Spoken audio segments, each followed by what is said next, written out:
Welcome, I'm Nina Gryphon, and this is the Astrology and Magic channel.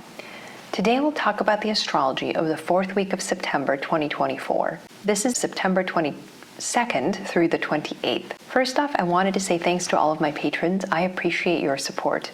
If you would like to become a patron, and if you would like to get access to my monthly Magical Elections ebook, which teaches you how and when to make astrological talismans, you can go to patreon.com/Nina Gryphon. You will also get early and exclusive access to other astrological and magical content, as well as the Patreon community of like-minded folks. September 22nd, Venus at 28 Libra will square Pluto in Capricorn. Venus with Pluto represents a contest between youth, life, and beauty, as represented by Venus, and the Lord of the Underworld and the Lord of Wealth, Pluto. In mythological terms, the square represents the tension of Pluto's relationship with Persephone, whom he kidnapped to be his bride in the underworld. You may recall that after much struggle, Persephone was allowed to emerge into the upper world part of the year and spend the remainder underground with Pluto.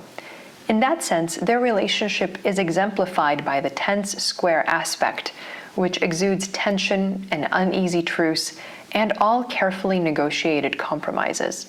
Neither life nor death are fully satisfied now, and though the situation is undoubtedly suboptimal for all parties, it's the best that can be reached at this moment, perhaps because the parties' positions are impossible to fully reconcile. It is very likely that we will see a similar tension emerge around now. Following this, September 22nd, Venus will enter Scorpio. Now, Venus changing signs doesn't always have to be earth-shaking, but remember that the feminine principle is said to be the power of the universe, and as such is called the Shakti.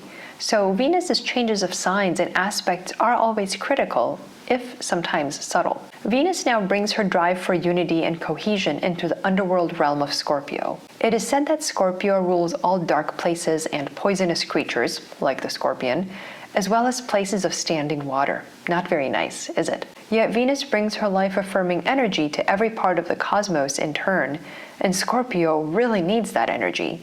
So we can say that Venus is actually very needed in Scorpio.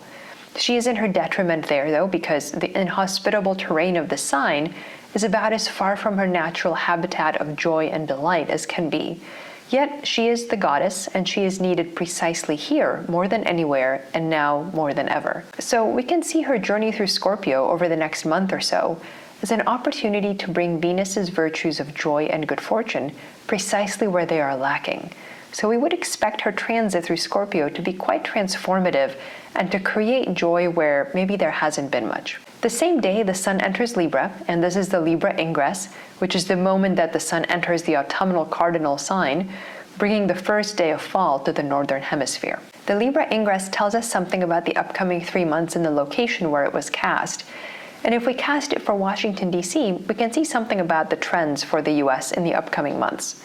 This chart has the Venus-Pluto square nearly exact, with Venus in the first house, and Venus appears to have the upper hand over Pluto due to her sign and placement, and she is overcoming in her position relative to Pluto. Now, Venus and Pluto are the only two angular planets in this chart, so their conflict and tension will be the focal point of this season. We also know that this conflict will engender change, because neither planet will remain long in its current sign.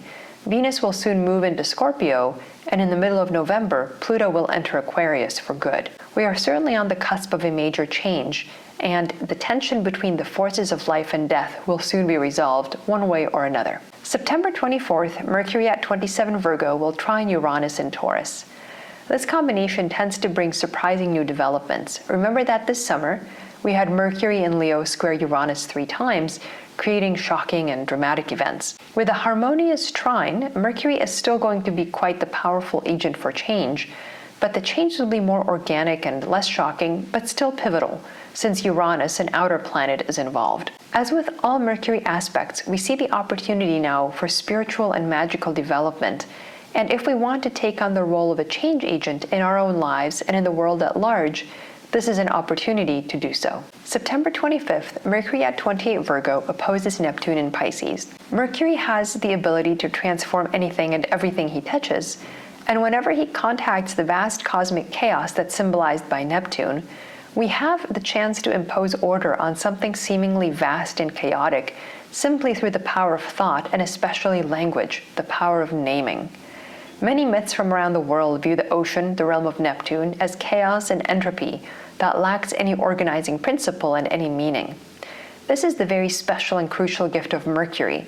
While he cannot defeat Neptune, he has the ability to impose order on its chaos simply by his mere presence and the use of language, which is the mystical original power. September 25th, Mercury at 29 Virgo trines Pluto in Capricorn. At the same time as he aspects Neptune, Mercury trines Pluto. Here, Mercury uses the power of the Lord of Death and Wealth to impose order on chaos, perhaps even on the underworld realm itself. Mercury, or Hermes, is the one planet who can travel through the various realms with impunity and actually even with some regularity, as Hermes Psychopompus, the guide of souls into the underworld. So dramatic change can now happen with even a small bit of pressure, precisely because we're unafraid to enter the realms that are normally off limits. This has mundane as well as spiritual implications. Going beyond the boundaries of the known is now very good for us and could provide us with many unexpected opportunities. September 26th, Mercury enters Libra. So he is now exiting his own realm, Virgo, where he has spent quite a bit of time this year, and he now enters Libra. This is a much more cerebral and communicative place where Mercury can practice his gift of logic and argument, but it is fundamentally a human space because it's an air sign.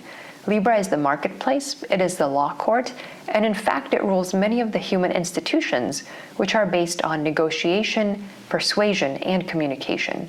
So these are the places that we can now transform with the magic touch of Hermes as Mercury zips through Libra. Thanks for watching. I'm Nina Gryphon, and this is the Astrology and Magic channel.